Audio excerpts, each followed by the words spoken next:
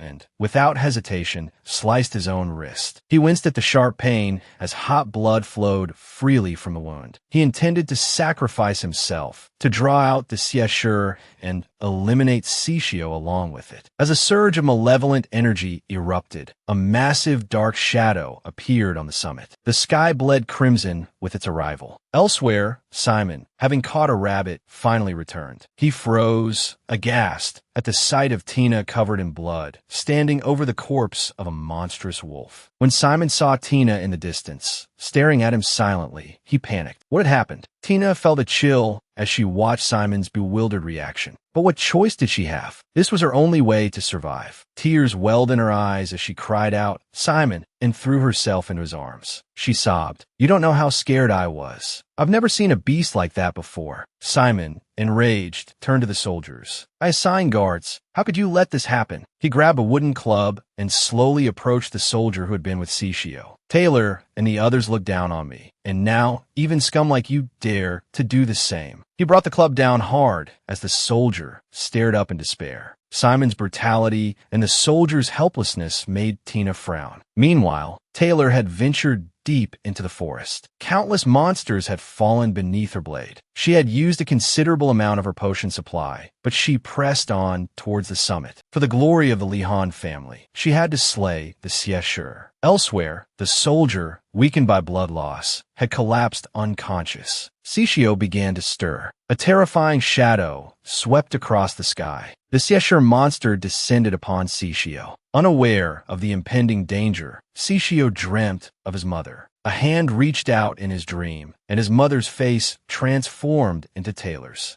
Cixio stared at her in surprise. Then, a strange smile crept across his lips. He opened his eyes to face the legendary Xieshur monster. He showed no fear, even offering a calm smile. "My luck seems to be holding," he murmured. The Xieshur monster lunged, its jaws wide.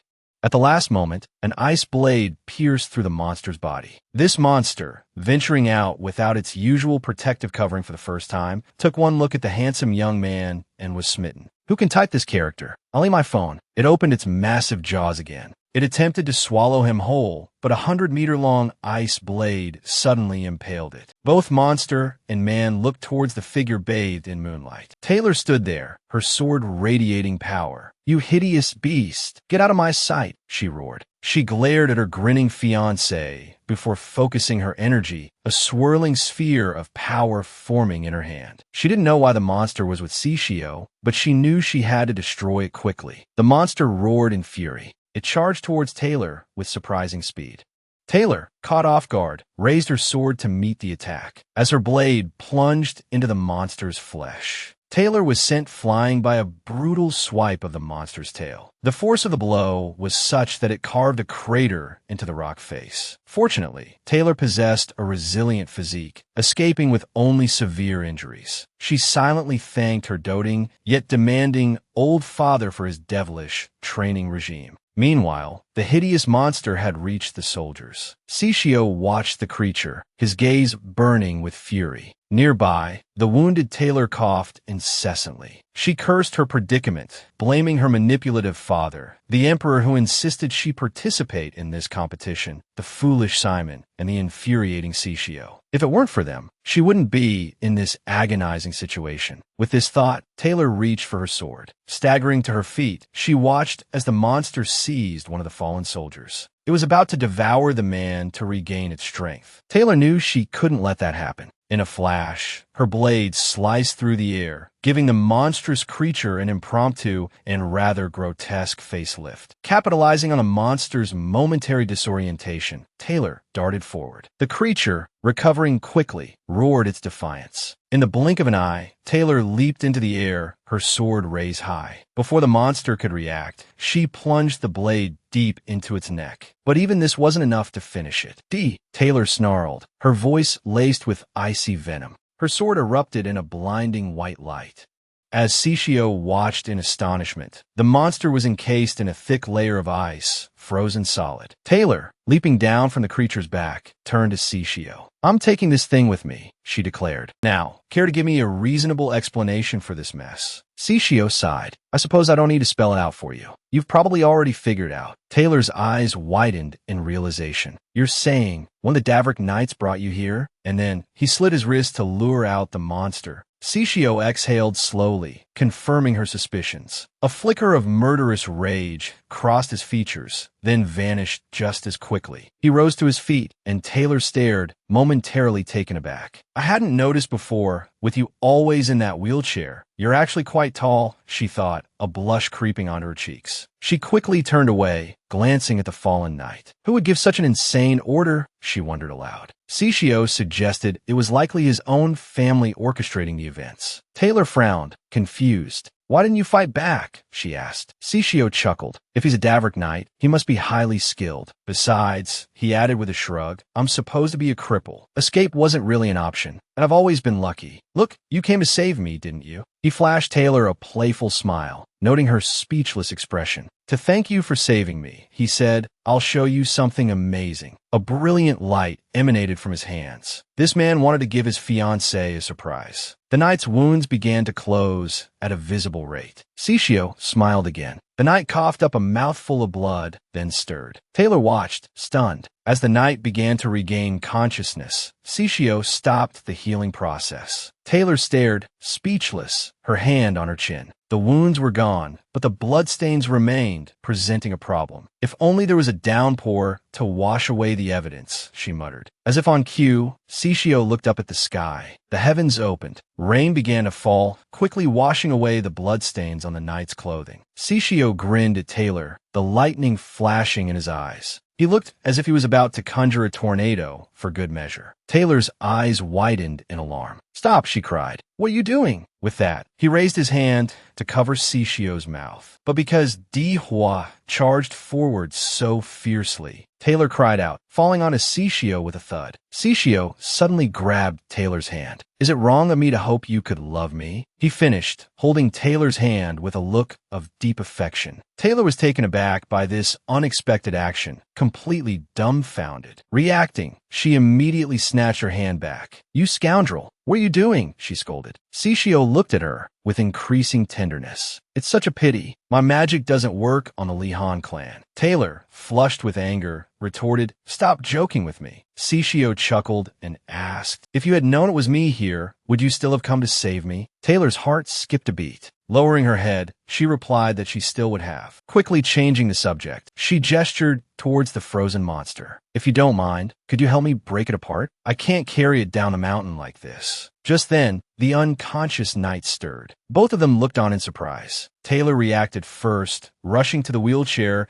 and pushing Sishio back into it with a smooth, practiced movement. Seeing Sishio's questioning look, Taylor quickly made a silencing gesture. The next second, the knight's eyes snapped open. He sat up, staring in astonishment at his healed wounds. But when he saw Taylor suddenly standing there and Sishio completely unharmed, he was utterly speechless. "Why is the young Li Han Duke here? And how are you still alive?" Taylor bristled. "How dare you address me as young Duke? You knights, just like Simon, have no manners. Truly the Davrik style." She then turned to the frozen beast in the distance. "Since you're so impressive, are you even stronger than this thing?" The knight was stunned into silence at the sight of the frozen Xia monster.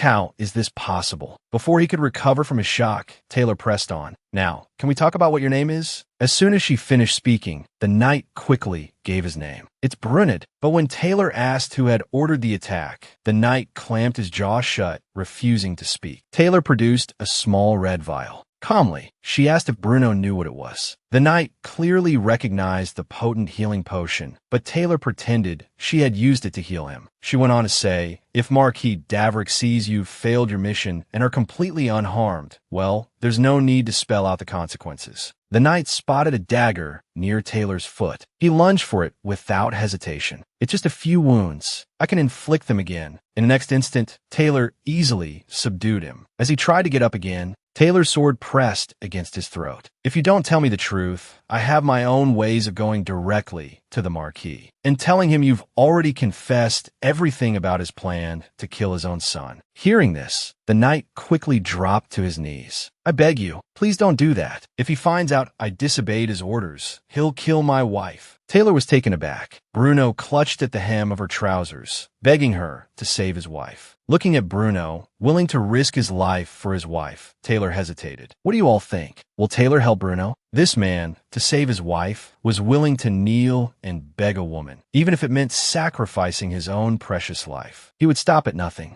It turned out that not long ago, the Marquis had ordered him to kill his own son, but Bruno refused on the spot. To force his obedience, the Marquis had his wife taken hostage. If he dared to disobey, a cold corpse would be all that awaited him. To save his wife, he was willing to sacrifice his own life to complete the mission. Hearing this, Taylor was deeply shaken. He never imagined Marquis Davrick could be so ruthless. He even told Brunid that he wasn't the only one threatened in this way. None of those sent on similar missions ever return alive. Taylor then asked him if he wanted to escape this fate. Tears streamed down the knight's face. He did. He dreamt of a peaceful life with his wife. A tranquille life. He pleaded with Taylor again to save his wife. He would do anything, absolutely anything, if it meant her safety. Taylor listened in silence. While Brunid had intended to kill the innocent Ciccio for his own selfish reasons, his genuine love for his wife was undeniable. Taylor leaned down and asked the knight, "If I had a way to save you and your wife, would you be willing to do anything I ask?" After receiving confirmation, Taylor cautioned him, "From this moment on, listen carefully to every word I say. You were going to injure yourself to lure out the monster, but I subdued it. I saw you acting suspiciously and try to follow you. You fell off the cliff while trying to escape. I'm giving you this potion. It should keep you alive for a day.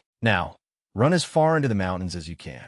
Then hide. I'll send knights to find you. I'll also ensure your wife's safety." Tears of gratitude flowed down the large man's face. "Thank you. Thank you for saving me and my wife. I don't know how I can ever repay your kindness." Taylor turned to Ciccio. "It's too early to thank me. After all, it wasn't my life that was threatened, but young Master Ciccio's. You should have the final say." The knight's heart pounded as he looked at Ciccio's impassive face. The sky began to brighten. Ciccio silently nodded. Overjoyed, the knight stood and bowed deeply. "I will never forget this kindness." With that, he fled as instructed. Taylor held out her hands and smiled at Ciccio. "Come on, I'll help you. We'll go down together." This gesture brought a blush to Ciccio's face. "Are you joking?" Seeing Ciccio's embarrassment, Taylor pressed. "You're not planning to walk down the mountain yourself, are you? Your secret would be discovered. If you're embarrassed, you can pretend to faint." Ciccio then feigned unconsciousness in Taylor's arms. "Now it's time for us to go back and settle the score." It was a squalid trading camp, the kind you could never imagine. There, the Marquis was discussing a monstrous conspiracy with a mysterious high-ranking official. Suddenly, a guard rushed in. His words sent a wave of terror through the Marquis and his companion. They stared out in horror. A strange figure was slowly approaching. It was Taylor, returning with Ciccio in her arms. Seeing the guard frozen in place, Taylor quickly prompted him to take Ciccio. The Marquis, his face a mask of astonishment, demanded, "What is the meaning of this?" Taylor responded calmly, "I'd like to know that myself." The Marquis, growing impatient with Taylor's feigned ignorance, snapped, "Don't play coy with me." Taylor then explained that she had rescued Ciccio from the monster's territory. There had been a knight with him, but he had run at the sight of her and fallen off a cliff. She added that, after checking, she believed the knight belonged to the Marquis's household. The Marquis nearly lost control of his bowels. Taylor offered to compensate the knight's family. The Marquis quickly dismissed the offer. He even pinned the entire blame for Ciccio's attempted assassination on the knight. Taylor gave a contemptuous smirk. The old man was clearly trying to shift the blame. Just then, the Marquis feigned surprise, pointing at Taylor's clothes. "Speaking of which, what happened to you? You're covered in blood."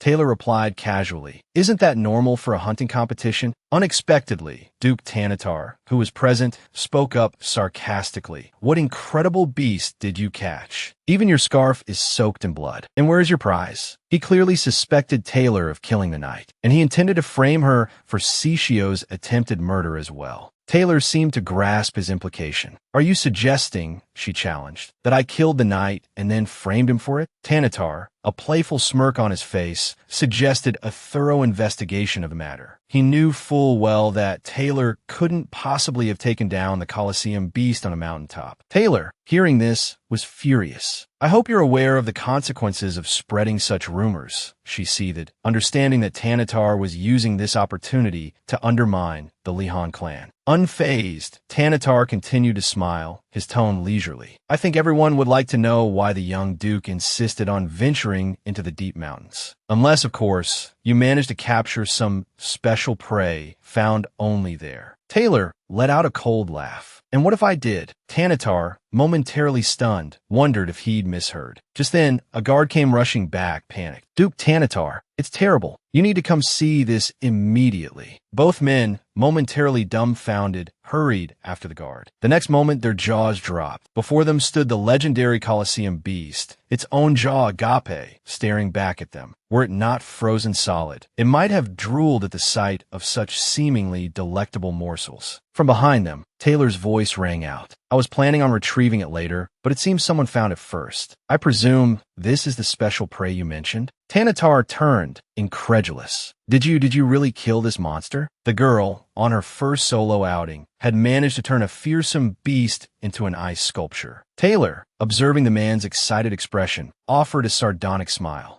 "I went to the mountaintop today, intending to capture some ferocious beasts," she explained. "But I never expected to encounter such a creature, provoking me. This Colosseum beast should have been sealed, unless someone intentionally released it." The Marquis and his companion visibly paled. Taylor, assuming they didn't believe her, made a move as if to release the beast. Though deeply reluctant, the fear of death forced Duke Tanatar to back down. He began to lavish praise. "The young Lihan Duke is truly remarkable at such a young age. A worthy heir to the Lihan clan indeed." Taylor, thoroughly pleased, strode away. She had entered the hunting competition intending to tease Sishio, but events had taken an unexpected turn. She observed Sishio, who was currently being fussed over and showered with attention. Taylor stood silently to the side, unnoticed until Sishio spotted her and offered a small smile. A silent understanding passed between them, a shared sense of satisfaction. Just then, Grin appeared out of nowhere. He simply stared at Taylor, speechless. In contrast, the guard surrounding Sishio chattered incessantly. A pang of competitiveness stirred within Taylor. Smiling sweetly, she asked Grin if he had anything he wanted to say to her. Grin, clearly bewildered, didn't understand the question. Taylor's composure finally cracked. "I'm asking if you have anything to say to me. Like, were you worried about me? Did you wonder if I was safe? I'm a Lihan. Why is my treatment so different from Sishio's?" Grin, utterly perfunctory, mumbled, "Are you all right?" Taylor was defeated. Grin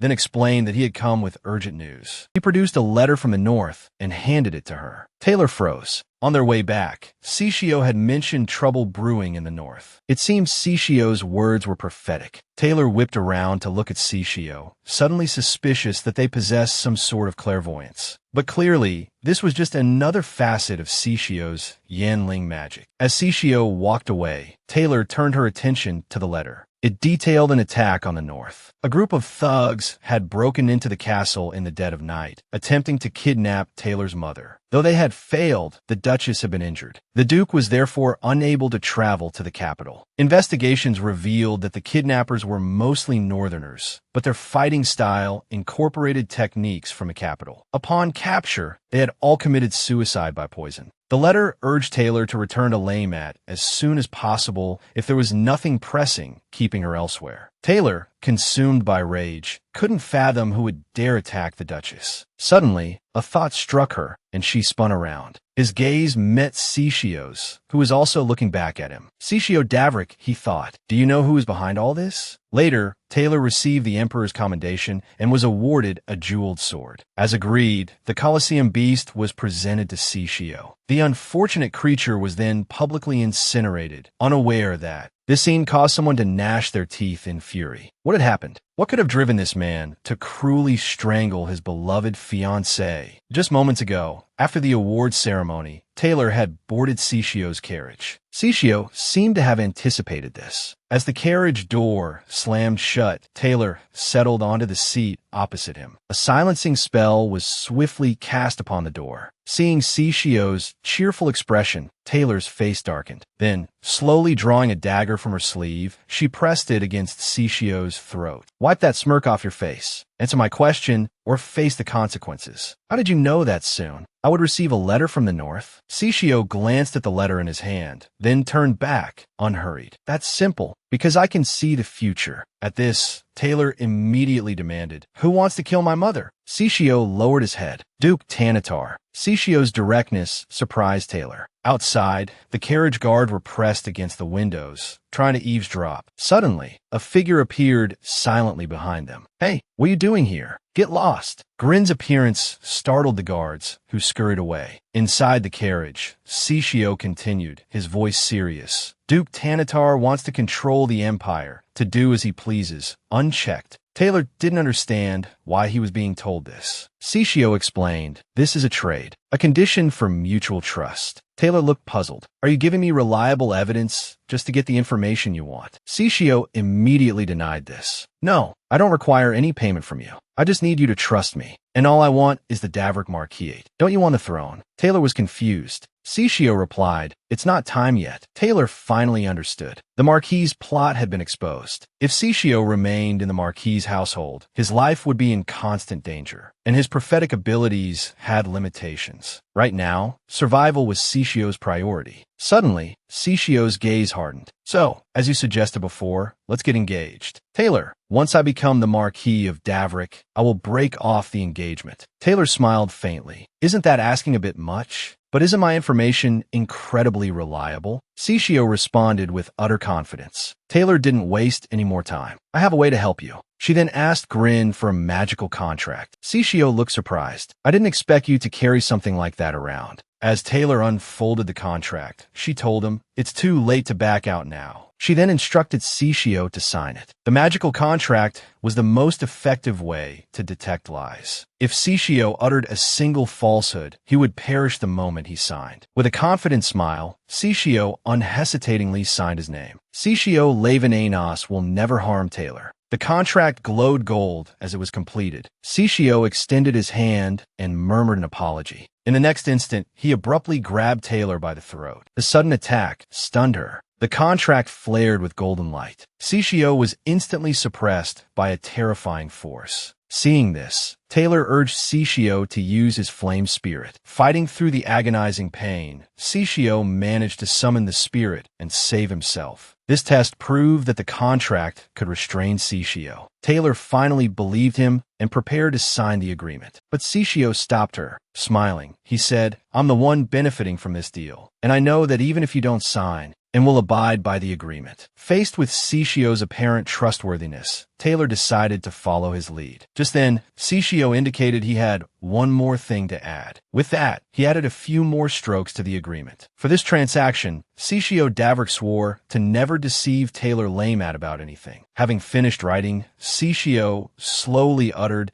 "To kidnap your mother, it was Duke Tanatar." With that, the curse seemed to have no effect. Taylor understood that Sishio was telling the truth. Immediately after, Sishio asked with a playful smile, "So, when are you going to propose to me?" This impetuous behavior infuriated Taylor, but in the end, she was defeated by this shameless man. He was a life that shouldn't have been born, yet he came into this world. People said he was a child created with the help of divine power because his father was infertile, while his mother, Monique, possessed divine power. There are new special effects in the comment section. Type gain knowledge to see a big cheese. Type hug and tag your good friends for a surprise. At the very moment he wished for a child, he conceived Sishio, and she was the older sister of the former emperor, Carterley. It was precisely because of her divine power that the former emperor was constantly wary of her and didn't want her to have children. He feared the child would also possess divine power and usurp his throne. What's worse, Monique obeyed the former emperor's command and planned to send Sishio away with her husband. They intended to let someone else raise him. The man even blamed Sishio for all the hardships in their lives. And Sishio's mother coldly acquiesced to all of this. During the journey, Sishio excitedly asked his parents to look at the stars with him. They sat coldly to the side, without a word. His mother told him not to speak from then on and lied, saying she would take him home in 5 years. Young Sishio, with an innocent face, didn't understand what that meant. Soon, the carriage arrived at a manor. This was the Marquis d'Avrick's estate. Sishio was only 4 years old and couldn't comprehend the situation. Though heartbroken, he kept his promise to his mother. He used all his strength to prevent himself from crying out. He thought that if he did this, his mother would change her mind. But even until the very end, she didn't give him a single warm glance. The Marquis said that for him to adopt Sishio, he had one condition: to sever Sishio's vocal cords. Only then could he better control him. Sishio's mother agreed. She had once been tender and loving towards him, doting on him. But she had changed ever since she started frequenting the imperial palace. She wouldn't even spare him a glance as she left. Even faced with such a cold mother, Sishio still kept his promise. No matter how scared or helpless he felt, he didn't utter a word. He only watched in despair as his mother and father slowly drove away. And all of this was because of the former emperor, Carterley. And so, Marquis d'Avrick severed Sishio's vocal cords. From then on, he began a new life at the Marquis estate. Accusations, contempt, mockery, and manipulation became his daily routine. And all of this was thanks to the former emperor, who feared his divine power. Back then, Sishio swore he would make the former emperor pay, until one day he was told that the former emperor, Carterley, had been assassinated. In that instant, his reason for living vanished. He didn't know what he should live for anymore. But just as he was lost in confusion, Taylor, fueled by her hatred for Simon, sought him out, wanting to use him for revenge. It was Taylor's proposal that piqued his interest. Since his own plan for revenge had been ruined, he might as well join her in hers. After all, he had no other reason to live. Do you know how it feels when the cabbage you've raised for over 20 years gets eaten by a pig? Just as Taylor was enjoying a rare, lazy morning, Grin abruptly pulled open the curtains. That feeling of being forced awake, everyone's experienced it. Just like Taylor, who immediately burrowed back under the covers, refusing to get up. Grin informed her that an important guest had arrived to see her, and only then did Taylor peek out from beneath the blankets. But when she saw the figure standing behind Grin, she shot up in bed, startled. Her dear father had arrived. Seeing Taylor's languid state, he couldn't help but launch into a tirade. "We haven't seen each other for just a few days, and you've become even lazier. Looks like I need to arrange some rehabilitation training for you." Taylor feigned distress, dramatically clutching herself. "Do you even know what I've been through these past few days?" Not a single word of concern. Seeing her father gearing up for another lecture, Taylor quickly interrupted him, inquiring about her mother's condition. At the mention of her mother, her father immediately perked up, announcing that she had come along as well and was currently resting. Truly, parents are the true love story, and children are just happy accidents. A moment later, he finally revealed the purpose of his visit. He had received definite news of a group of rebels in the north. And, he added, it was this group who had attempted to kidnap Taylor's mother. At this thought, his tone shifted abruptly. "I sent you here just to make an appearance. But how is it that I'm hearing you're about to get engaged to some strange fellow, and that you're proposing to him today? More importantly, he's a d'Avrick. That kind of person isn't even qualified to be a laymat's son-in-law." Seeing the murderous look on her father's face, Taylor quickly explained the deal she had struck with Sishio, along with everything that had happened recently. She told him everything. After listening, her father fell into deep thought. A former prince, wanting only a mere marquisate, it made him suspicious. However, since his precious daughter had no objections, then he naturally had none either. And, to help his future son-in-law secure his position within the marquisate, he offered Taylor a piece of advice, brimming with cunning, which left her slightly embarrassed. The next day, she rode in a carriage to the Marquis estate to propose. On the way, she took out the ring she had originally planned to use for the engagement. She asked Grin if she had brought a glass bottle. Without a word, Grin produced one filled with corrosive poison. Taylor was taken aback. "Why are you carrying something so dangerous around with you?" Despite her surprise, she accepted the bottle. Grin, overcome with curiosity, asked what she planned to do with it. A magician never reveals her secrets, Taylor replied, telling her only that she intended to use the bottle to create a miracle. Do you know how many fathers-in-law there are out there who are terrified of a monster like me? Even the Marchioness, who had once recoiled at the sight of Taylor, ready to slap her, now trembled before her. The Marchioness was a perfect embodiment of the phrase, a bully to the weak, a coward to the strong. Taylor smiled faintly at the Marchioness's forced composure. Just as she was about to continue teasing her, the Marquis interrupted, telling Taylor to stop visiting Ciccio. Taylor expressed her confusion, but the Marquis piously claimed it was for Ciccio's own good. Taylor gave a cold laugh. I don't think you're qualified to say that, Marquis. The person in question has already agreed to marry me. At these words, the Marquis was stunned. He quickly turned to Ciccio, demanding the truth. When Ciccio silently nodded, the Marchioness was also dumbfounded. Taylor calmly announced that she had come to propose. The Marquis flew into a rage. Stop talking nonsense. How can Ciccio, who can't even walk, marry you? As soon as he finished speaking, Ciccio placed the miraculous potion on the table. I'm going to create a miracle for you today. Unbeknownst to them, on her way there, Taylor had emptied the poison from the bottle and filled it with plain water. A sleight of hand. She intended to use the water to give the Marquis and Marchioness a huge surprise. And that surprise was to have Ciccio stand again. The Marquis and Marchioness were clearly taken aback upon hearing this. Seeing the two of them stunned, Ciccio fought hard to suppress a laugh. This sight ignited a fury within Taylor. You better not laugh, she thought fiercely. The Marquis, with an air of utmost seriousness, asked Taylor to repeat the name of the potion. With a pop of the bottle cap, Taylor told him that this precious liquid was called Old Man Mountain Spring. Slightly sweet, it was, she explained, the life's work of a reclusive master who lived high in the snowy mountains of the north. Having finished her explanation,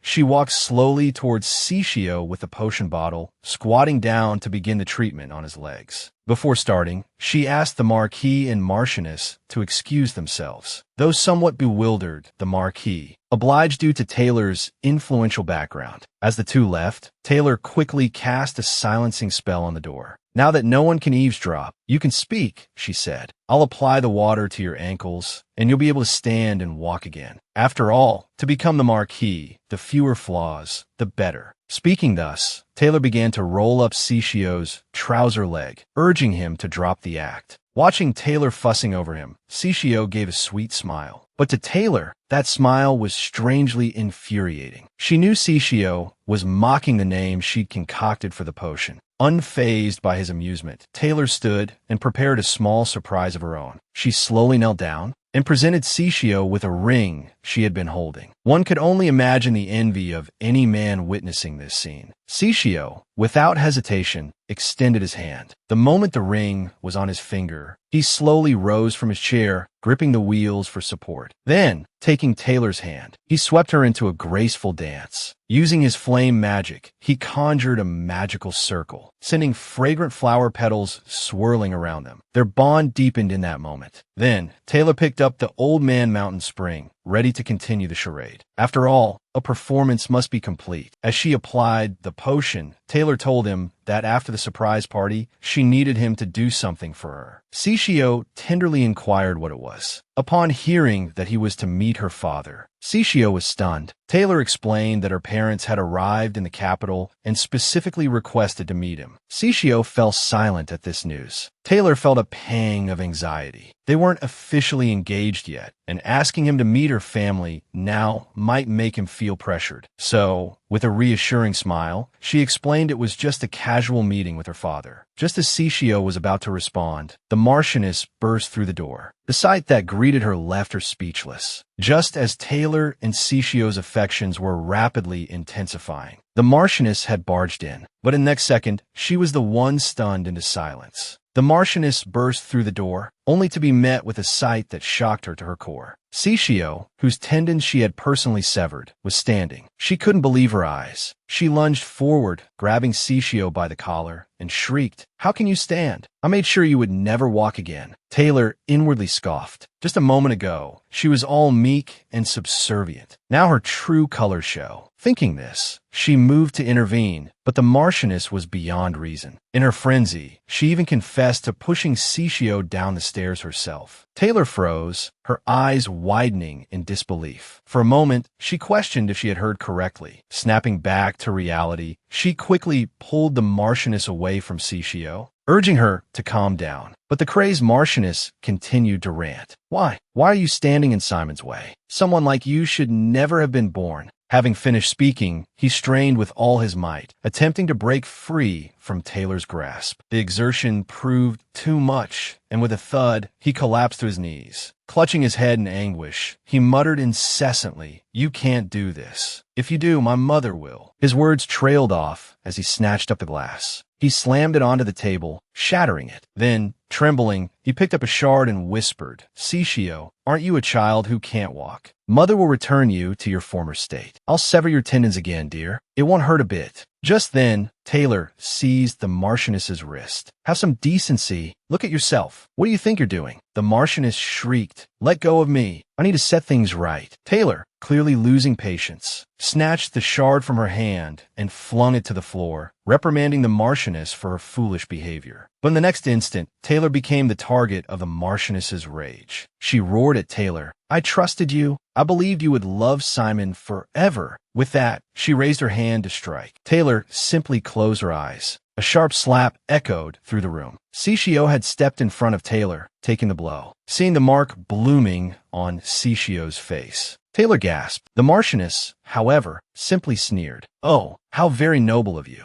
This is all your fault, Ciccio. You deserve to be hit. It serves you right for being able to stand again." The Marchioness's tirade dissolved into sobs. She collapsed weakly to her knees. A rush of footsteps sounded, and Simon burst into the room, furious. "You bastards! What have you done to my mother?" Taylor knew this meant trouble. Simon rushed to his mother's side to comfort her. Then he noticed Ciccio standing there. Seeing the man who had once been confined to a wheelchair, now standing taller than himself, Simon began to tremble. The Marchioness rose, crying out, "Simon!" Simon then noticed his mother's injured hand. Just as he moved to attack Ciccio, Taylor's sharp voice stopped him. She warned him to stay away from her fiancé. Hearing his former fiancé speak those words, Simon practically turned green with rage. Taylor, her arm linked with Ciccio's, issued a chilling warning. "Perhaps we should discuss your mother attempting to assault me. She not only struck my fiancé, who was protecting me, but also smashed a glass and threatened us. She even blamed my fiancé for everything. Are you trying to provoke the Lee Han family?" To protect her fiancé, Taylor didn't hesitate to invoke the power of her family name. Simon's face paled. Taylor continued, stating that she would let the matter drop if they both disappeared from her sight immediately. But Simon, the mama's boy, was not about to back down. So, Taylor wasted no more words. Calling for Grin, she lodged a formal protest against Simon's family, speaking as the heir to the Lee Han family. The Marchioness quickly shielded Simon.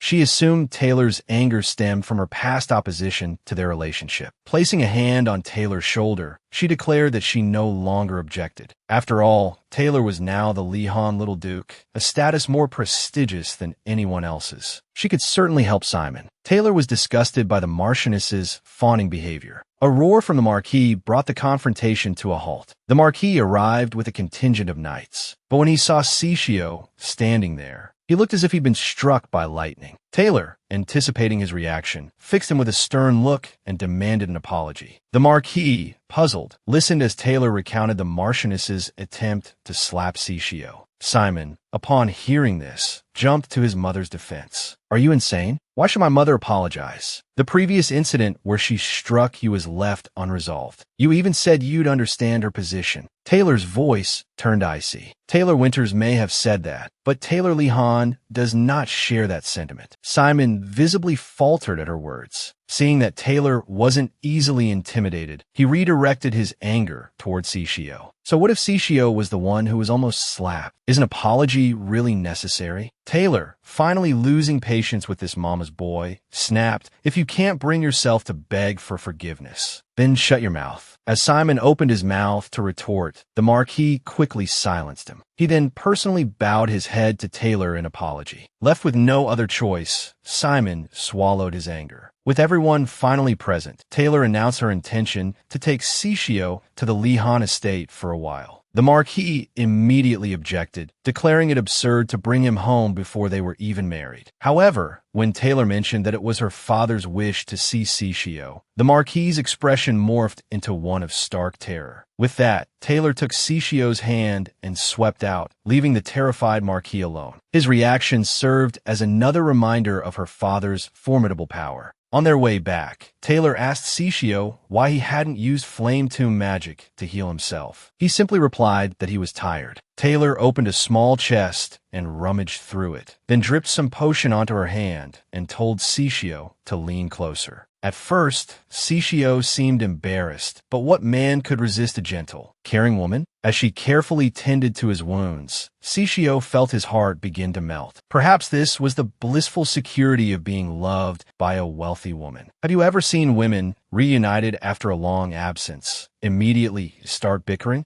After many days, Taylor finally brought Sishio to her parents' home. Her mother fussed over him, touching his face with concern and showering him with questions about his well-being. Taylor, in turn, inquired about her mother's health. After all, her mother had been seriously injured in the previous attack on the Duchess. Seeing her safe and sound brought Taylor immense relief. Suddenly, her hopelessly doting father, the Duke, began to scold Taylor. Relieved? Don't you know your mother has also suffered emotionally? Her mother immediately intervened, telling him to speak kindly to their daughter. Yes, dear, anything you say. The Duke then proceeded to say a series of insincere things to Taylor, his sycophantic display making her bristle. This reminded her of something important. Taylor wanted to ask about it, but before she could, her father told her to come inside first. Glancing back at Sishio, Taylor quickly called him to join them as her parents began introductions. The Duke fixed Sishio with a fierce stare. Seeing his pathetic demeanor, the Duke decided against giving him a hard time. He didn't want to watch him painstakingly write out his responses. He turned and gestured for them both to enter. Once the three were seated, Taylor immediately asked what the matter was. Her father revealed that her mother had been cursed during the attack. Taylor was stunned. The Duke continued, explaining that the kidnapping had been a diversion. The true objective was the curse. Curses, he explained, were slow-acting magic. It typically took at least 5 years to successfully cast one on a target. Clearly, they had been targeting her mother for a long time. Confused, Taylor asked why they hadn't acted when her mother had left the Li Han estate for an extended period. Why wait until now to use a curse? The Duke explained that he had assigned knights to guard his wife during her absence. Due to a magical agreement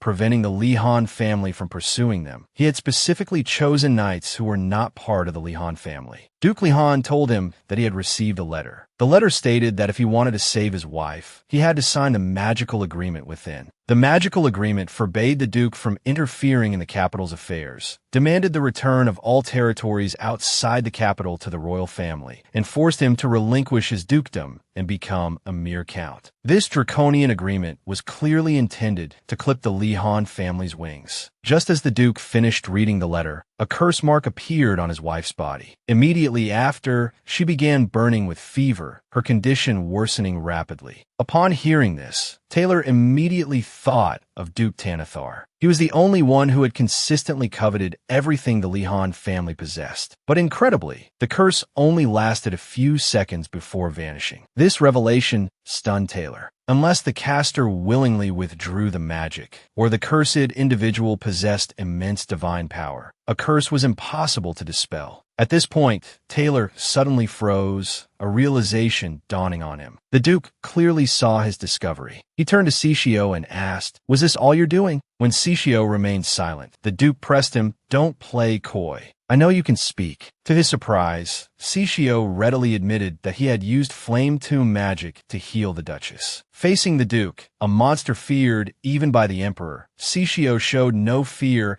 and openly confessed to using flame tomb magic to heal the Duchess. Duke Li Han looked at him with a sardonic glint in his eyes. "So, how does it feel to be the Li Han family's benefactor? I suppose this wasn't a deliberate trap to force the lions into your debt," he sneered. Taylor stood frozen in astonishment astonishment at these words. Sishio lowered his head, speechless. As his voice fell, Duke Lihan abruptly stood, his voice cold. "If you don't want to die, you'd better start talking." Sishio explained that he had acted simply because Taylor had saved him, and that their agreement was mutually beneficial. Healing the Duchess was merely a small gesture of goodwill. He hadn't anticipated such a reaction. "Smooth talker," the Duke growled.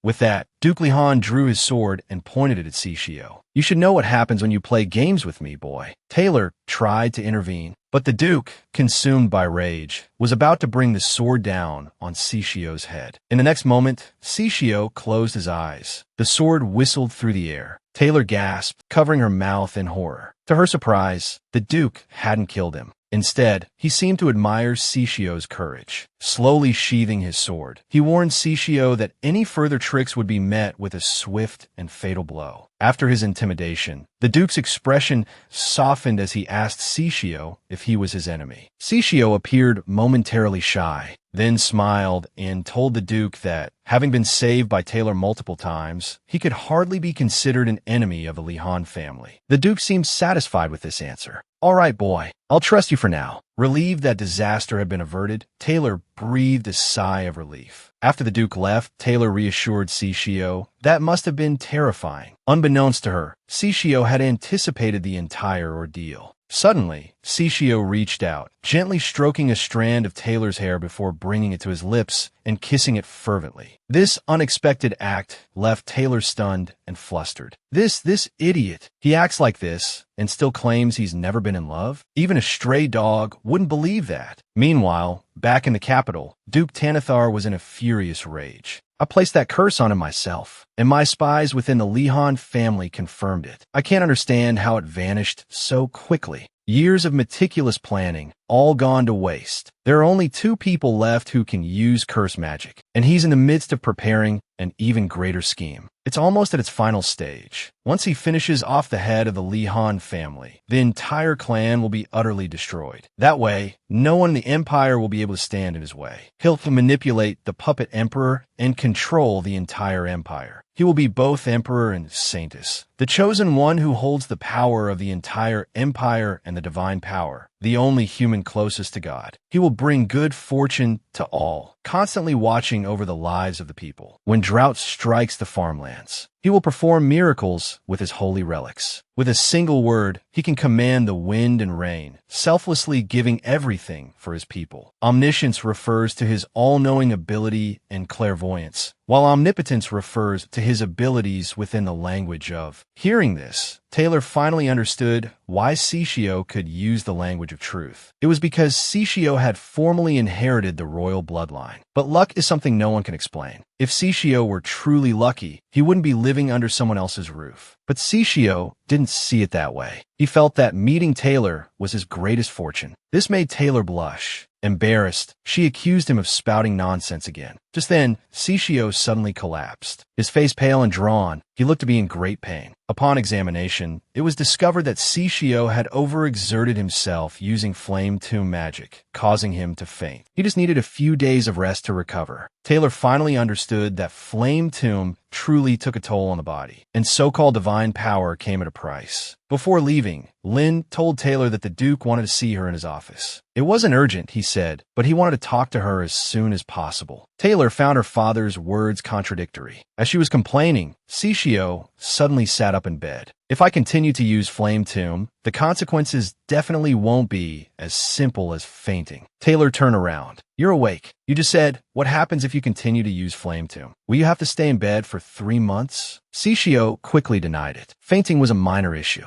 In serious cases, he could lose sleep and even his ability to speak. Taylor clapped a hand over her mouth in alarm, but seeing Sishio's playful grin, she rolled her eyes. "Are you trying to trick me again?" Unashamed, Sishio told Taylor she had to take responsibility for him. Taylor was dumbfounded. She then warned him to stop speaking in riddles and just say what he wanted. Sishio stroked his chin thoughtfully. Not long ago, the Duke had spoken with Taylor, asking if Sishio had made any requests after saving Isley. Taylor answered awkwardly that he had made one request. He had simply asked for a plate of fig and cream pudding. The Duke was astonished. The reward for lifting the curse was just a piece of cake. After Taylor confirmed it, the Duke fell into deep thought. He couldn't quite grasp Sishio's intentions. Then Duke Lihan asked Taylor how she planned to take revenge on Tanathar. Taylor was taken aback. Then she asked her father why he didn't handle it himself. Her father told her that he certainly wanted to, and even wished he could rush over right now and tear the man to pieces. But if he left, the Lihan administrative system would fall into chaos, and his authority would be undermined. After all, he had waited 20 years to get his wife back. He couldn't make a rash decision for the sake of immediate gratification. Hearing this, Taylor suggested cutting off Tanathar's funding. The Duke explained that Tanathar already controlled the capital's finances. In terms of money, the Lihan family couldn't compete with him. Taylor immediately retorted, "Don't tell me you frittered away all our money while Mother was gone. Indulging yourself?" The Duke, caught off guard, quickly changed the subject. "Anyway, let's forget about a financial war. You'll handle this personally. Go and capture Tanathar for me." The next day, Taylor, carrying her father's instructions, arrived at the Grand Temple in the capital. It happened to be Harvest Festival, the day everyone gathered at the temple for prayers of thanksgiving. Taylor shrewdly instructed Sishio to get out of the carriage first and draw attention. Sishio was more than happy to oblige. As Sishio slowly descended from the carriage, a cacophony of murmurs erupted from the surrounding crowd. "Isn't that the eldest son of House Davrick? What's going on? Wasn't he unable to walk?"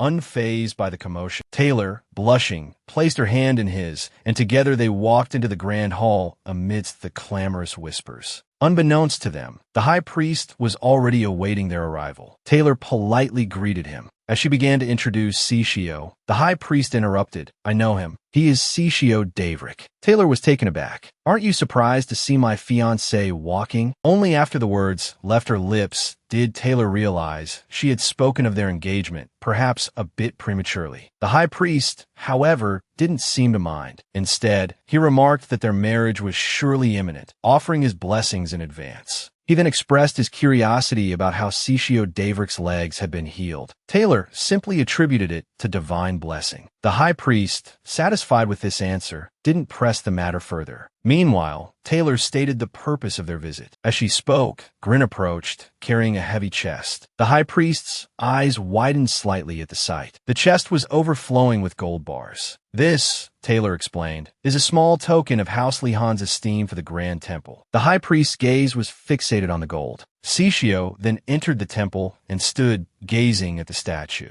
Taylor turned to the high priest. "Perhaps we should leave him to pray in peace." As the doors closed, Sishio was left alone within the temple. He looked up at the statue and voiced the questions that had haunted him for years. "Why did you grant me the power of the flame tomb? Why did you bring me into this world? Katre was my reason for living, yet you took him from me. I was born of the flame tomb, imbued with immense power, but I never desired such power. My life has been ruined by the flame tomb. My lifelong plans have turned to ashes. This power, only a god could wield it. Therefore, I must always maintain a facade of goodness. I long to be rid of this curse, but until I ascend the throne, I cannot be without it. So until then, I must wear this mask of kindness. Even so, I am grateful. Taylor Lihan, I only meant to help her avenge her mother. But now, this is becoming increasingly interesting. But my feelings for her aren't that deep. Not yet." When Sishio emerged from the temple, the high priest congratulated them once more on their engagement, offering his heartfelt blessings. Taylor thanked the high priest, a secret smile playing on her lips. "Now, even the high priest himself has blessed our union. Marquis Davrick will find it difficult to refuse our marriage now." Just then, a knight's voice boomed through the square. The commander of the knights approaches. A white-haired woman strode into the plaza and stopped before Taylor and Sishio. "Might I have a word?"